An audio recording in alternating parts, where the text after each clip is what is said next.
శుక్లాం బ్రహ్మ విచారసార పరమాద్యాం జగద్వ్యాపినీం వీణా పుస్తకధారిణీం అభయదాం జాడ్యాంధకారాపహాం హస్తే స్ఫాటికమాలికాం విదదతీం పద్మాసనే సంస్థితాం వందే తాం పరమేశ్వరీం భగవతీం బుద్ధిప్రదాం శారదాం.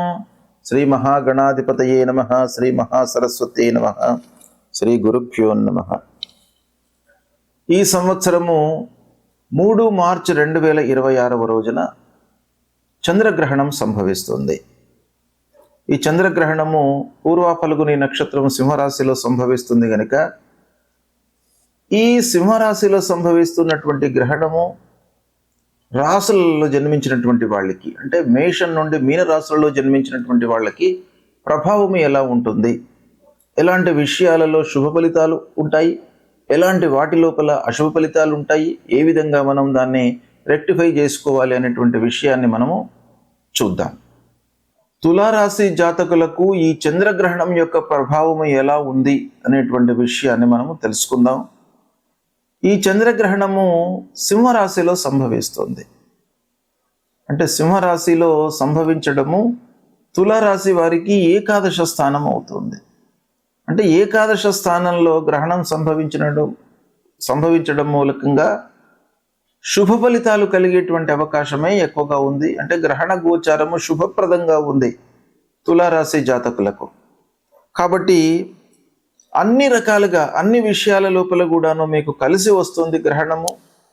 అయితే గ్రహణము అనగానే ఏ స్థానంలో సంభవిస్తుంది అనే విషయం పైన మనము కొంత ఫోకస్ పెట్టి ఆ స్థానం పైన ఆ గ్రహణం యొక్క ప్రభావము కొంత ఉంటుంది.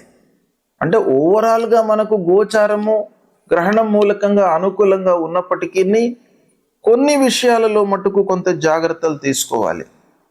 అయితే ఈ తులారాశి వాళ్లకు శుభప్రదమైనటువంటి ఫలితాలు ఒక పక్కన ఉంటూనే మీరు తీసుకోవలసినటువంటి జాగ్రత్తలు ఏంటంటే భార్యాభర్తల విషయం లోపల మీరు కొంత జాగ్రత్తలు తీసుకోవాలి. అంటే భార్య భర్త మీరు మాట్లాడుకునేటప్పుడు కానివ్వండి, డీప్ డిస్కషన్స్లోకి వెళ్లకుండా, అపార్థాలకు అవకాశం రాకుండా మీరు కొంత జాగ్రత్తలు తీసుకోవడం మంచిది.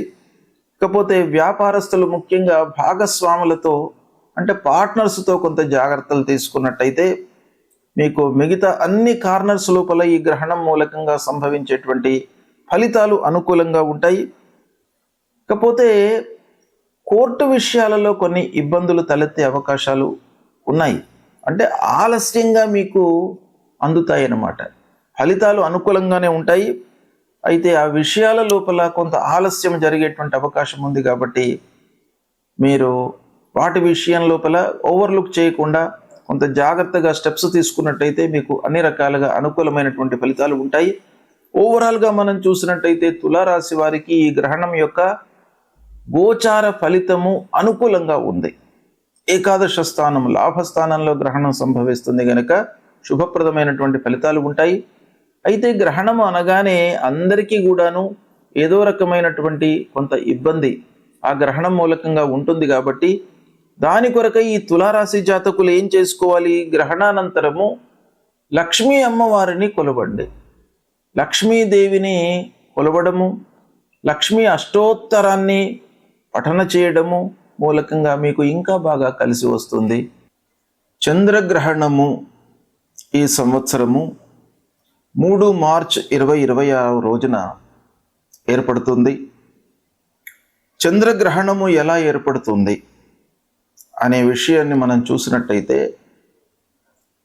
ప్రతి పౌర్ణిమ రోజున భూమి, సూర్యుడు, చంద్రుడు ఇవి అన్నీ కూడాను సరళ రేఖలోకి వస్తుంటాయి ఆకాశంలో. అయితే ప్రతి పౌర్ణిమ రోజున గ్రహణం ఏర్పడదు. భూమి యొక్క నీడ చంద్రునిపై పడడం మూలకంగా మనకు ఏర్పడేటువంటిదే చంద్రగ్రహణం అన్నమాట. ఈ ఖగోళంలో జరుగుతూ ఉన్నటువంటి ఒక అద్భుతమైనటువంటి సంఘటనల లోపల గ్రహణము, చంద్రగ్రహణము, సూర్యగ్రహణము ఇవి చాలా అత్యంత ప్రాధాన్యమైనటువంటి ఘటనలు. అయితే ఈ ఘటనల యొక్క ప్రభావము భూమిపై నివసిస్తున్నటువంటి మానవులపైన ఎలా ఉంటుంది అనేటువంటి విషయాన్ని మనం చూసినట్టయితే, ఈ సంవత్సరము అనగా 3/3/2026 సంవత్సరము ఫాల్గుణ శుక్ల 15 పూర్ణిమ మంగళవారం రోజున ఈ గ్రహణము సంభవిస్తుంది. ఇది పగలు 3:20 ప్రారంభమయ్యి సాయంత్రము 6:48 వరకు ఈ గ్రహణము ఉంటుంది. అయితే పగటి పూటన మనకు గ్రహణం సంభవిస్తుంది. అంటే ఖగోళంలో ఈ గ్రహణం సంభవిస్తుంది, అంటే విశ్వం లోపల సంభవిస్తుంది ఇది. అయితే దీని యొక్క గ్రహణాన్ని చూడడము, కనబడము, స్థితి ఇవన్నీ కూడాను మనము నివసిస్తూ ఉన్నటువంటి ప్రదేశానికి అనుగుణంగా ఆ సమయాలన్నీ కూడాను మారుతుంటాయి. కనుక పగలు మనకు ఈ గ్రహణం సంభవిస్తుంది గనక పూర్తి గ్రహణాన్ని మనము చూడలేము, మనకు కనబడదు కూడాను. అయితే 6:48 వరకు గ్రహణం కనబడుతుంది. ఈ గ్రహణం యొక్క ప్రత్యేకత ఏంటంటే కేతుగ్రస్తమైనటువంటి గ్రహణము. అంటే రాహు కేతువులను మనము ఛాయాగ్రహములుగా మనం చూస్తూ ఉంటాం పూర్వ సాంప్రదాయం ప్రకారంగా. అవి నీడగా భావిస్తామన్నమాట. వాటి యొక్క ప్రాధాన్యత గ్రహణం యొక్క సంభవం లోపల చాలా ఉంటుంది. ఆ విధంగా ఈ కేతుగ్రస్తమైనటువంటి గ్రహణం ఇది. ఈ గ్రహణము కృష్ణవర్ణం లోపల మనకు కనబడుతుంది. అంటే నల్లగా మనకు గ్రహణం కనబడుతుంది. ఖగ్రాస గ్రస్తోదిత చంద్రగ్రహణము అని అంటారు దీన్ని. అంటే సంపూర్ణ గ్రహణము, కానీ మనకు కనబడడం మట్టుకు తక్కువ సమయం లోపల కనబడుతుంది. అంటే గ్రహణము పడుతూ ఉన్నటువంటి ఆ దాన్ని మనము చూస్తామన్నమాట. గ్రస్తోదితము, గ్రస్తమై ఉన్నటువంటి ఆ గ్రహణాన్ని అది ఉదయిస్తున్నటువంటి సందర్భంలో మనకు కనబడడం అన్నమాట, గ్రస్తోదిత చంద్రగ్రహణము. అయితే ఈ గ్రహణము పూర్వ ఫల్గుని నక్షత్రం సింహరాశిలో సంభవిస్తుంది. తర్వాత కర్కాటక లగ్నము, సింహ లగ్నము, ఈ 2 లగ్నాల లోపల కూడాను యుక్తమై ఉన్నటువంటి గ్రహణం ఇది. అయితే ఈ గ్రహణము మొత్తం కూడాను మనకు హైదరాబాద్ ప్రాంతంలో ఈ తెలుగు రాష్ట్రాలలో ఏ సమయంలో కనబడుతుంది అనే విషయాన్ని మనం చూసినట్టయితే సాయంత్రము 6:24 నుండి 6:48 మధ్య కాలం లోపల మట్టుకే మనకు కనబడుతుంది. గ్రహణం మధ్యనే స్టార్ట్ అయ్యింది. అంటే 3:20 ప్రాంతంలోనే గ్రహణం ప్రారంభమైంది, 6:48 వరకు ఉంది. కానీ సూర్యుడు ఉన్నప్పుడు మనకు ఆ గ్రహణము, చంద్రుడికి సంబంధించినటువంటి చంద్రగ్రహణం కనబడదు గనక అస్తమయం తర్వాత మనకు చంద్రగ్రహణం కనబడుతోంది. అంటే 6:24 నుండి 6:48 గ్రహణము మనకు కనబడుతుంది. అయితే ఈ విధంగా చూసినట్టయితే మొత్తం గ్రహణము 3:20 నుండి 6:48, అంటే సంపూర్ణ చంద్రగ్రహణం ఇది. 3:30 వరకు గ్రహణం కనబడుతుంది. మనకు ఈ ప్రాంతంలో కనబడదు, కానీ ఖగోళంలో 3:30 ఈ గ్రహణం మొత్తం సంభవిస్తుంది. మనకు కనబడేది మట్టుకు 24 నిమిషాలు మాత్రమే హైదరాబాద్లో. అయితే ఈ గ్రహణం యొక్క ప్రభావము ఎలా ఉంటుంది, ఎవరు ఎలాంటి విషయాలపై నియమాలను పాటించాలి అనేటువంటిది మనకు శాస్త్రం చెప్తోంది. మన హిందూ ధర్మంలో గ్రహణానికి అత్యంత ప్రాధాన్యత ఉంది. అంటే గ్రహణ నియమాలను పాటించాలి, గ్రహణ సమయంలో పునశ్చరణ చేసుకోవాలి. అంటే గురూపదేశమైనటువంటి మంత్రాలు మనము ఈ గ్రహణ సమయంలో మనము ఉచ్చరించినట్టయితే, జపాలు చేసినట్టయితే అది ద్విగుణీకృతమైనటువంటి ఫలితం వస్తుంది. అంటే ఆ మంత్రము ఆ సమయం లోపల మలినమవుతుంది కనుక దాన్ని మనం ఏం చేయాలి, పునశ్చరణ చేసుకోవాలి. అంటే ఆ సమయం లోపల మళ్ళీ దాన్ని ఒక మహిమాన్వితమైనటువంటి ఆ మంత్రంగా మనము మళ్ళీ యథావిధిగా ఉంచుకోవడానికై ఆ గ్రహణంలో తప్పకుండా మనం చేసుకోవాలి అనేటువంటిది శాస్త్రం చెప్తోంది. అయితే ఈ గ్రహణ సమయంలో నిత్యాబ్దికములు, ప్రత్యాబ్దికములు, భోజనాది కార్యక్రమాలు ఎలా చేసుకోవాలి అనేటువంటి విషయాన్ని మనం చూసినట్టయితే ఈ గ్రహణము గ్రస్తోదయ చంద్రగ్రహణం. ఈ గ్రస్తోదయ చంద్రగ్రహణం లోపల యామ చతుష్టయం వేద అని మనకు శాస్త్రం చెప్తోంది. అంటే 4 యామాలు ఈ గ్రహణానికి వేదకాలం అన్నమాట. అంటే గ్రహణం కంటే ముందే ఈ వేద ప్రారంభం అవుతుంది. వేద ప్రారంభము అనంటే ఏంటి? వేద అనగానే ఒక వాతావరణం లోపల మనకు మార్పులు కనబడతాయి. కనుక ఆ వాతావరణంలో వస్తున్నటువంటి మార్పులకు అనుగుణంగా మన నిత్య నైమిత్తిక కార్యక్రమాలన్నీ కూడాను ముడిపడి ఉంటాయి. కాబట్టి వాటిని వేదకాలంలో మనము ఆచరించకూడదు అనేటువంటిది శాస్త్రం చెప్తోంది. కనుక ఈ విధంగా చూసినట్టయితే ఉదయం 6:24 వేదకాలం ప్రారంభమవుతుంది. కనుక ఈ వేదకాలం ప్రారంభం కాగానే మిగతా కార్యక్రమాలన్నీ కూడాను మనము ఆపు చేసుకోవాలి. అంటే ఆ సమయం కంటే ముందే మనం అన్నీ కూడాను పూర్తి చేసుకోవాలి. ఇక గ్రహణానంతరము ఆరోగ్యవంతులు నిత్య భోజనాలు, పౌర్ణిమకు సంబంధించినటువంటి ప్రాప్తికాలన్నీ కూడాను చేసుకోవాలి. ఇక వ్యాధితో ఇబ్బంది పడుతున్నటువంటి వాళ్ళు, వృద్ధులు, బాలలు, వీళ్ళందరూ కూడాను మధ్యాహ్నం వరకు కూడాను భోజనాది కార్యక్రమాలు చేసుకోవచ్చును అనేటువంటిది శాస్త్రం చెప్తుంది. కనుక ఈ విధంగా ఈ గ్రహణం సంభవిస్తుంది. ఈ గ్రహణాన్ని దృష్టిలో పెట్టుకుని సాయంత్రం 6:24 నుండి 6:48 వరకే మనకు కనబడుతుంది. ఈ గ్రహణము దాదాపు అన్ని ప్రాంతముల లోపల కూడాను మనకు భారతదేశంలో కనబడుతుంది.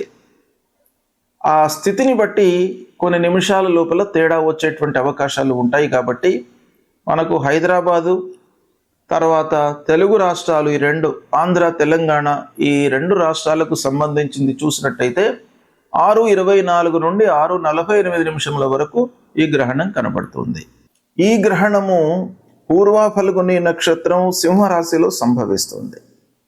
కనుక సింహరాశిలో జన్మించినటువంటి వాళ్ళు, పూర్వ ఫల్గుని నక్షత్రంలో జన్మించినటువంటి వారు, మరియు గ్రహణ గోచారము అధమంగా ఉన్నటువంటి రాశులలో జన్మించినటువంటి వాళ్ళు తప్పకుండా ఈ గ్రహణానికి సంబంధించినటువంటి శాంతి, దానము ఇవి చేసుకోవాలి. అయితే ఎవరికి అధమ స్థాయిలో ఉంది ఈ గ్రహణము అని మనం చూసినట్టయితే సింహరాశిలో సంభవిస్తుంది ఈ గ్రహణము. కనుక సింహము, కన్య, మకరము, వృషభము ఈ రాశులలో జన్మించినటువంటి వారికి ఈ గ్రహణ గోచారము అధమంగా ఉంటుంది. అంటే ఈ గ్రహణం యొక్క ప్రభావము ఎక్కువగా ఉంటుంది ఈ రాశులలో జన్మించినటువంటి వారికి. ఇక ధనుస్సు, కుంభము, మేషము, కర్కాటక రాశులలో జన్మించినటువంటి వారికి మధ్యస్థంగా ఉంటుంది. తుల, వృశ్చికము, మీనము, మిథున రాశులలో జన్మించినటువంటి వారికి ఈ గ్రహణం యొక్క ప్రభావము లేదు. ఈ రాశులలో జన్మించినటువంటి వారికి గ్రహణము శుభప్రదమైనటువంటి ఫలితాలను ఇస్తోంది.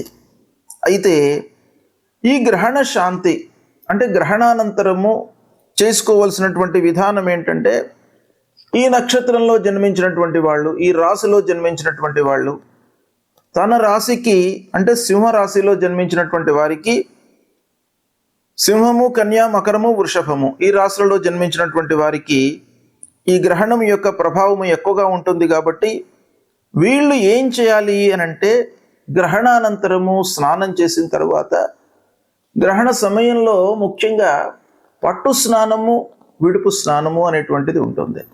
అంటే గ్రహణ ప్రారంభంలో స్నానం చేయడము, స్నానం చేసిన తర్వాత జపం చేసుకోవడము, గురూపదేశమైనటువంటి జపాన్ని చేసుకోవడము, తర్వాత గ్రహణానంతరం కూడాను విడుపు స్నానం చేసి దాని తరువాత ఈ గ్రహణానికి సంబంధించినటువంటి పరిహారాలు చేసుకోవాలి.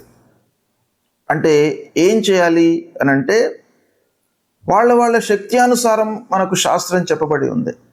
శాస్త్రంలో ఏముంది అని అంటే, వెండితో కానివ్వండి, రాగితో కానివ్వండి, బంగారంతో కానివ్వండి, వాళ్ళ శక్తి అనుసారము సూర్యుడు, చంద్రుడు, రాహు, కేతువుల బింబాలను అంటే ప్రతిమలను చేయించి వాటిని ఒక ఆవు నెయ్యితో నింపినటువంటి తామ్ర పాత్ర లేదా కంచు పాత్ర లోపల ఉంచి తిలలు అంటే నువ్వులు, వస్త్రము, దక్షిణలను అందులో ఉంచి సూర్యచంద్ర రాహు కేతువులను ధ్యానించి దానం ఇవ్వాలి. అంటే యథాశక్తిగా దానికి పూజ చేసిన తర్వాత ఆ బింబాలను ఒక బ్రాహ్మణునికి కానివ్వండి, లేదా అర్చకుడికి కానివ్వండి, లేదా దేవాలయంలో నిత్యం కూడాను భగవంతుడి సేవలో నిమగ్నమై ఉన్నటువంటి వాళ్ళకు ఎవరికైనా కూడాను ఇది దానం ఇవ్వచ్చును. దానం ఇస్తున్నటువంటి సమయంలో మీరు ఆ ధ్యాన శ్లోకాన్ని మట్టుకు చదువుకోవాలి, సంకల్పం చేసుకోవాలి. సంకల్పం ఏం చేయాలి? మమ జన్మ నక్షత్రే మమ జన్మ రాశి, ఈ రాశి లోపల మనకు గ్రహణం సంభవిస్తుంది గనక నేను ఇది ఇస్తున్నాను దానము అనేటువంటిది సంకల్పం చేసుకొని తమోమయ మహాభీమ సోమసూర్య విమర్దన హేమతార ప్రధానేన మమ శాంతి ప్రదోభవ. ఆ దానం ఇచ్చేటువంటి సమయం లోపల మనం ఈ శ్లోకం తప్పకుండా ఉచ్చారణ చేసి దానం ఇవ్వాలి. అంతేకాకుండా విదుంతుద నమస్తుభ్యం సింహికా నందనాచ్యుత దానే నానేన నాగస్య రక్షమాం వేదజాత్ భయం. అంటే ఈ గ్రహణం వలన ఉద్భవించినటువంటి భయము, ఆందోళన, తర్వాత అనారోగ్య సమస్యలు, ఇవన్నిటి నుండి కూడాను మమ్మల్ని కాపాడండి అనేటువంటి ఒక కోరికతో, ప్రార్థనతో మనం చేసి ఇది దానం ఇవ్వాలి. ఇచ్చినట్టయితే మనకు ఆ గ్రహణం మూలకంగా కలిగేటువంటి దుష్ప్రభావము దూరం అవుతుంది. శుభం.